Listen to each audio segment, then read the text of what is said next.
Well, hey guys, Jonathan Doyle with you once again. Welcome back, my friends, to the Daily Message. Please make sure you have subscribed. It's a jungle out there. It is a jungle, the attention economy, right? So subscribing to this daily video makes a big difference. So I'd love you to do that for me. Share this with people. It really helps to get this message out. I'm proud of what we're trying to create here, and I'm really excited about what's coming up. So please make sure you subscribe. Check out the links here. You can book me for coaching. You can book me for speaking. It is all there. Yesterday, my friends, we talked about an amazing quote from Winston Churchill. If you didn't see yesterday's episode, it is yesterday, which is not today. Just go back one day. You're going to find it there through the mystery and magical powers of technology. You can go and listen to that. Today, I want to share with you a really powerful quote from Sara Blakely. She's an infectious personality. She's America's first self-made female self-made billionaire. Now, there was plenty of trust fund babies that, had mummy and daddy's millions, or my American listeners, mommy and daddy's millions, billions. But Sara Blakely did it from scratch. She built the Spanx clothing empire from scratch. And I was watching an interview with her the other day, had a big effect on me. She's just very humble, very honest, and was sharing a lot of her journey. And a lot of the times we see people after they've arrived, right? We see people at the peak of their success and we think, oh, it's always been that way. But, before Spanx, she spent 7 years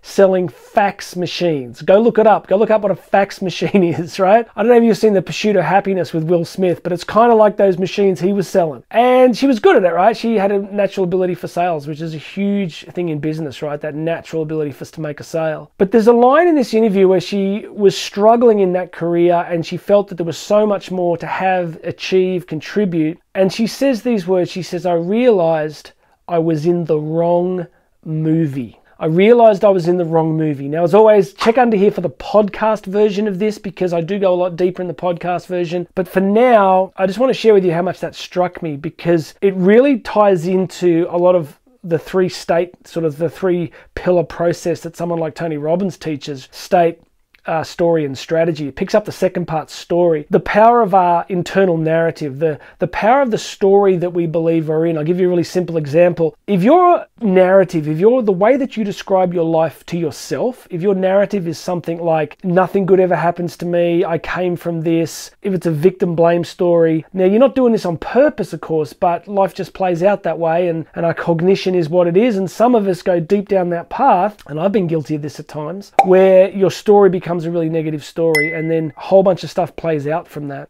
These stories that we tell ourselves are incredibly powerful, and then for Sara Blakely to say I was in the wrong movie was just a brilliant insight because it captured that she was not where she wanted to be. And I think this is one of the most powerful, important, special, beautiful things about our shared human journey is that we are the kind of creature made in the image of God, my friends, that are desiring beings. We can perceive a different future. Animals act on instinct, but through our spirituality, our rationality, our creativity, our ability for reason, all these different factors allow us to create a different concept of our futures.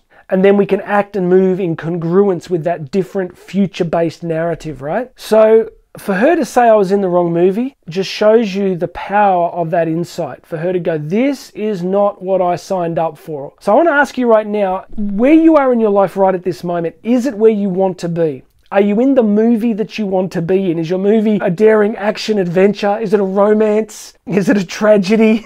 Is it just like you want to just walk out and get more popcorn and come back later when it gets better? I've been there, I feel that. But we have to realize that we do have some control over the movie that we're in our own lives. And I think the first step is just to get conscious. I always talk about this, get conscious, go, where am I? Is this where I want to be? What movie do I want to be in? And then the work starts, the work.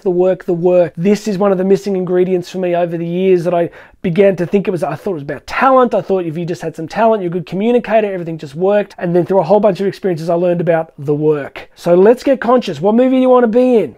Write it down, think about it, go for a walk, process. What is the movie of your life looking like right now? What do you want it to look like? And then begin taking action and some steps in that direction. I can help you with that with coaching, so go check out the coaching link here, but you've got to get yourself moving forward. All right, friends, that's it for today. Tomorrow, I think I'm moving on to David Goggins, which you are going to love. I'm a huge fan. The kids say David Goggins is my only hero, so I want you to come and check that out tomorrow. But make sure you've subscribed. Go check out the links. Share this with some people. My name's Jonathan Doyle. Go get yourself in the right movie, and you and I are going to talk again tomorrow.